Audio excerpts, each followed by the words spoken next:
Hello students, welcome to our English class.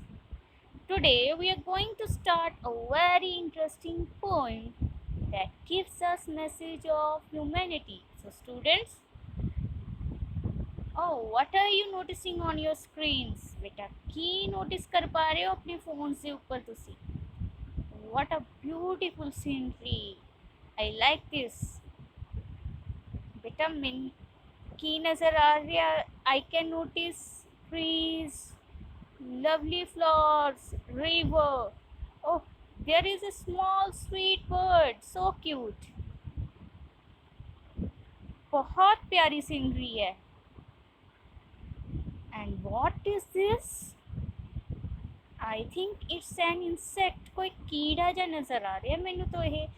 What do you think about it? की Okay, calm down your thinking. I'm going to tell you. बेटा today ਆਪਾਂ जो poem करन जा रहे हैं actually ਉਹ bird और ਇਹ इंसैक्ट अपनी जो पोएम है इन्ना दे ऊपर ही बेस्ड है. So a poem is based on two main creatures and a first part is the bird, beautiful bird that is nightingale, singing bird. मैनू बड़ी प्यारी लगती है ये. अपनी लैंग्वेज ਦੇ ਵਿੱਚ ਆਪਾਂ ਇਸ ਨੂੰ कोयल कह ਦਿੰਦੇ हैं. बहुत अच्छा सिंग करती है, आवाज़ बड़ी प्यारी होंगी है इसकी. आई होप तो उसी भी लाइक करते होवोगे. And the next creature is glowworm. एक कीड़ा है छोटा जा जो बिल्लां दे विच कुटानियां दे विच छोटे छोटे जमीन दे विच और कंधा च किते भी छोटी जी खुट दे विच रह लैंदा है. और इसकी एंड पार्ट ते जो ग्लोइंग पार्ट हुंदा है इसके अंदर एक बैक्टीरिया है जो उसनों ग्लोइंग पार्ट बनाता है. उसकी वजह करके ग्लोवॉर्म जिन्हों अपनी लैंग्वेज ਦੇ ਵਿੱਚ ਆਪਾਂ जुगनू कहते हैं. That's all. So today's poem is The Nightingale and the Glowworm by William Cowper, जो कि इंग्लिश राइटर हुए हैं, बहुत क्रिएटर हैं, बहुत अच्छी अच्छी पोएम्स लिखियां ने, बहुत ही मन्ने हुए पोइट हैगे है इंग्लिश दे. तो इन्ना दी ही एक पोएम बड़ी इंटरेस्टिंग है.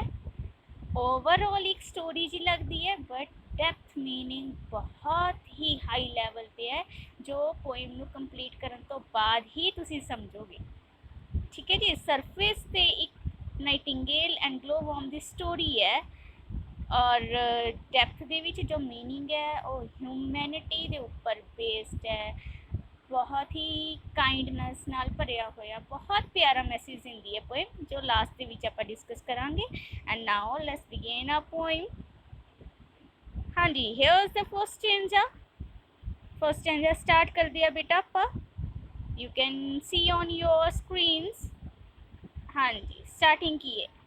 A nightingale that all day long had cheered the village with his song, nor yet at eve his note suspended, nor yet when eventide was ended, began to feel as well as he might the keen demands of appetite.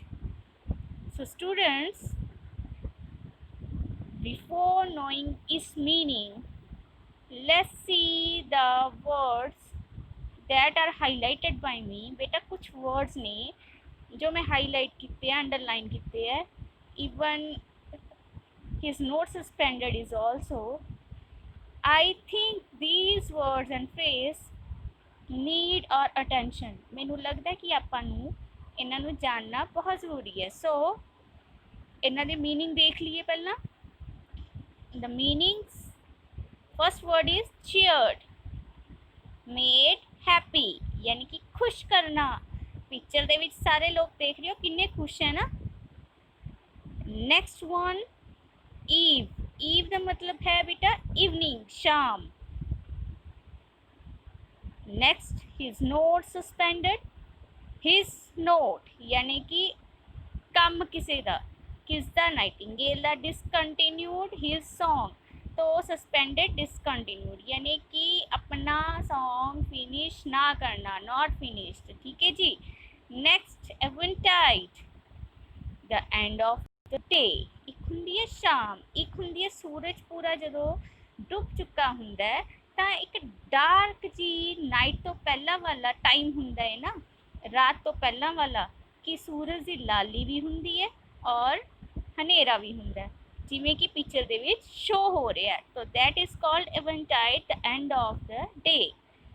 And appetite, you know this word very well, ये तो तुसीं सारे जानते होवोगे। Apatite means hunger, भुख। सो after knowing the meanings of difficult words, let's start our poem. The poem first stanza, and I'm going to recite here. A nightingale that all day long the village with his song। तो कहंदे एक Nightingale है, एक कोयल है जेड़ी कि सारा दिन, all day long सारा दिन की है, had cheered the village with his song। Cheered करती रहती है, लोगों को खुश करती रहती है, माहौल खुशगवार बनाती रहती है विलेज का, एक पिंड का, किस दे नाल, विद हिज सॉन्ग, अपने गाने दे नाल। हुण ओह कोई सॉन्ग गांदी नहीं, उसकी आवाज़ ही बड़ी सुरीली है। तुसीं देखिया होएगा, सुनिया होएगा नाइटिंगेल का सॉन्ग, आवाज़ ही बड़ी अच्छी, जिवें ओह कोई सिंगिंग कर रही होवे। तो इदां की है, सारा दिन ओह सिंग करती है अपना सॉन्ग, यानी कि सारा दिन ओह ट्री दे उपर बैठ के विलेज दे विच। Not yet at eve is not suspended, कहंदे ना तो शाम नूं उसदा नूं सस्पेंड हुंदा है, यानी कि वो सिंगिंग बंद हुंदी है, ਉਹਦਾ सॉन्ग बंद हुंदा है। And nor yet when eventide was ended, कहंदे ना ही रात हुंदे तक वो चुप करदी है। मीनस कॉन्टीन्यूसली की है, बोली जाती है, बोली जाती है, ਉਹਦਾ ਕੰਮ है, ਉਹਨੂੰ अच्छा लगता है। और इस दे नाल की है, विलेज वाले भी कुछ नहीं कहते, क्योंकि विलेज वालियां नूं चीयर्ड करती है, चीयर अप करती है, माहौल खुशनुमा बनाती है, क्योंकि उसका सॉन्ग ही बड़ा प्यारा लगता सबनूं। Began to feel as well as he might the keen demands of appetite। ਹੁਣ ਦੇਖੋ ਇੱਥੇ ਕੀ ਹੈ, ਕਹਿੰਦੇ ਇਸ ਤਰ੍ਹਾਂ ਲੱਗਦਾ ਜਦੋਂ ਉਹ ਕਦੋਂ ਚੁੱਪ ਕਰੇਗੀ, ਜਦੋਂ ਉਸਨੂੰ ਫੀਲ ਹੁੰਦੀ ਹੈ, ਬਿਗੇਨ ਸਟਾਰਟ, ਫੀਲਿੰਗ ਸਟਾਰਟ ਹੁੰਦੀ ਹੈ, डिमांड किस चीज़ की, एपेटाइट, भुख की। ਜਦੋਂ ਉਸਨੂੰ ਇਹ ਫੀਲ ਹੁੰਦਾ ਕਿ ਉਸਨੂੰ ਭੁੱਖ ਲੱਗੀ ਹੈ, ਉਹਦਾ ਐਪੇਟਾਈਟ, ਉਸਨੂੰ ਹੰਗਰ ਫੀਲ ਹੋ ਰਹੀ ਹੈ, तो इसकी डिमांड अंदरों पैदा होती है, ताकि यह वो चुप करती है, यह काफ़ी हद तक शांत हो जाती है। मीनस कदों तक वो चुप करती है, सिर्फ उदों जदों उन्हें भुख लगती है, अदरवाइज कॉन्टीन्यूसली वो बोले जा रही है। That is our first stanza about the nightingale and his song. So overall की है इस एक नाइटिंगेल है जो कि विलेज एक ट्री ते बैठी सारा दिन माहौल खुशनुमा चीयर अप करती है लोगों को अपने सॉन्ग के नाल, ना ही शाम तक वो चुप करती है, ईवन रात होने वाली होंगी है उदों भी बोले जाती है। रात नूं जदों दिन खत्म होने वाला होंदा है, उन्होंने की है एक फीलिंग स्टार्ट होंदी है, एक डिमांड अंदरों पैदा होंदी है भुख की, तां वो कुछ टाइम शांत करती है। So now see the next stanza. When looking eagerly around, he spied far off upon the ground something shining in the dark, and knew the glow warm by his spark. So here again some words like eagerly, spied, spark. I think we must know the meanings of these words, and the meaning of eagerly is with strong desire। हाँ जी, eagerly का मतलब है बहुत ही तीव्र इच्छा दे नाल, तेज़ इच्छा दे नाल, क्यूरियोसिटी दे नाल। कई बार हुंदा है ना किसी चीज़ नूं पाउण दी आपां नूं इन्नी क ज़्यादा चाहना हुंदी है कि आपां बस हड़बड़ी दे विच उहदे लई इधर उधर देखदे आ, उहनूं पाउण लई झपटदे आ। That is called eagerly with strong desire। हाँ जी, next part is spied. Spy तो बनया स्पाइट, लुकिंग सीक्रेटली, किसी चीज़ नूं बड़ी ही खुफिया तरीके नाल देखना, सीक्रेट दे नाल देखना। ठीक है जी, मतलब कोई जिद्दां डिटेक्टिव्स हुंदे आ ना, दूरबीन लैके बड़े खुफिया तरीके नाल देखदे आ, उसी तरह किसी चीज़ नू नोटिस करना, कोई भी हल्ला गुल्ला किते बिना सीक्रेटली। हाँ जी, spark, tiny bright glowing part. Spark वैसे यूजुअली जो कॉमन मीनिंग है एक लिट करती हुई चीज़ की पार्ट, पार्टिकल जिन्हों आप चिंगाड़ी कह दें है ना, पर इत्थे अपने पोएम दे विच जो अपना मीनिंग बनता है एक ग्लो वॉर्म है, तो उसका जो ग्लोइंग टाइनी छोटा जा पार्ट है उस दे बारे, ठीक है जी। And that's all.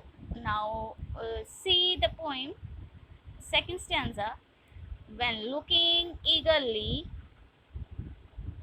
around, he spied far off upon the ground। ਕਹਿੰਦੇ ਜਦੋਂ ਇੱਧਰ ਉੱਧਰ ਦੇਖਦੀ ਆ ਬਹੁਤ ਹੀ ਸਟਰੋਂਗ ਡਿਜ਼ਾਇਰ ਦੇ ਨਾਲ ਕੋਇਲ, ਦੇਖੋ ਇੱਧਰ ਉੱਧਰ ਦੇਖਦੀ ਹੈ ਤਾਂ ਕੀ ਹੈ, ਉਹ ਸਪਾਈ ਦੀ ਤਰ੍ਹਾਂ दूर तक देखती है। ही स्पाइड फार ऑफ बहुत दूर तक अपनी नज़र घुमाती है, ਉਹਨੂੰ कुछ नहीं दिखता ਜਦੋਂ। Spied far of upon the ground, ते नाल ही ਉਹ ग्राउंड ਦੇ ਉੱਪਰ नज़र घुमाती है अपनी, ठीक है जी। Spied off on the upon the ground, तो उस तो बाद ग्राउंड के उपर की नोटिस करती है, देखो something shining in the dark. कहते कुछ चीज़ उन्होंने नज़र आती है शाइन करती हुई ग्राउंड के उपर, नोटिस कर दी है। आई कैन ऑल्सो नोटिस, कुछ चीज़ तो है जो शाइन कर रही है। हाँ जी, की चीज़ है, की अंदाज़ा लग रहा है तुहानू, देखते हैं। And knew the glow worm by spark. अच्छा जी, तो यह की है, एक ग्लो वॉर्म है। हाँ जी, तो उन्नू भी पता चल गया and knew the glow worm, और जानती है ग्लो वॉर्म नू बाय इट्स स्पार्क, किदा एदी चमकदी हुई पिछे बैक जो स्पार्क है ओदी लाइट है उस तो फाइनली उन्नू पता चल जाता है कि सामने उससे एक ग्लो वॉर्म है, चमक रहा हुंदा जो। That's all about a second passage, कि उन्होंने जो भुख लगती है इधर उधर देखती है तो उन्होंने एक ग्लो वॉर्म नज़र आता है ग्राउंड के उपर। And next lines, so stooping down from Hawthorn top, he thought to put him his crop। The worm, aware of his intent, harangued him thus, right eloquent। हाँ जी, here some words again here, stooping, Hawthorn, crop, intent, ranked, eloquent. These are such words need attention. We really want to know about the meaning of these words। हाँ जी, the meaning of stooping is bending, झुके होना, झुके होना, झुक के नीचे देखना, दोनों ही मीनिंग की ने स्टूपिंग दे, बैंड करना, जिदा कि पिक्चर दे विच तुसी देख पा रहे हो, दैट्स इट। हाँ जी, नेक्स्ट इज Hawthorn। Hawthorn की एक श्रब और tree with small flowers and dark red berries, एक ऐसा ट्री जिससे छोटे छोटे फ्लावर्स होंगे वाइट रेडिश जे, और बेरीज कुछ नमोलिया टाइप कुछ छोटे छोटे फ्रूट्स लगे होंगे है, दैट इज़ श्रब। श्रब भी एक झाड़ी भी कह देंगे ने, और ट्री भी बन जाता है वो, दैट्स ऑल। हाँ जी, next is crop. Crop, this area of a bird, means a bag like part of the bird, एक ऐसा पार्ट जिथे खान तो बाद बर्ड का भोजन जमा हुंदा है, गले दे विच हुंदा उभरिया होया part, that is called crop. Intent, intention, अपनी कुछ करन दी जो अंदर इच्छा होंदी है, की करना चाह रहे हैं, our purpose, that is called intent. harangued, see the picture, बहुत ईजीली समझ जाओगे। स्पोक लाउडली एंड एंगरली, ਉੱਚੀ बोलना तो गुस्से ਦੇ ਵਿੱਚ। कई बार ਆਪਾਂ इदां ਦਾ रिएक्शन दे ਦਿੰਦੇ ਹਾਂ अचानक ही कि बहुत ਉੱਚੀ और गुस्से ਦੇ ਵਿੱਚ बोलते हैं। एलोक्वेंट, स्पीक इंप्रेसिवली, हाँ जी, इंप्रैसिवली मतलब बहुत ही अच्छे तरीके दे नाल बोलना, इंप्रैसिव वे दे नाल बोलना, बहुत ही प्रभावमयी ढंग दे नाल बोलना। That's all our word meanings. And now see, so stooping down from the hawthorn top, he thought to put him in his crop।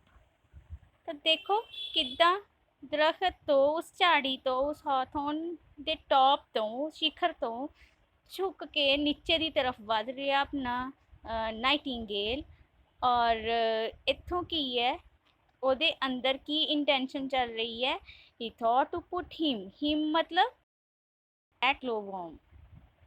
ਤੋ ਉਹਨੂੰ ਇਹ ਥਿੰਕਿੰਗ ਆ ਰਹੀ ਹੈ ਕਿ ਕਿਉਂ ਨਾ ਮੈਂ ਇਹਨੂੰ ਇੱਕਦਮ ਆਪਣੇ ਕ੍ਰੌਪ ਦੇ ਵਿੱਚ ਪਾ ਲਾਂ, ਮਤਲਬ ਖਾ ਲਵਾਂ, ਭੁੱਖ ਇੰਨੀ ਲੱਗੀ ਹੈ। ਤਾਂ ਉਹ ਖਾਣ ਦੇ ਪਰਪਸ ਨਾਲ ਉਹਨੂੰ ਨੀਚੇ ਆ ਰਿਹਾ। The worm, aware of his intent, harangued him thus right eloquent।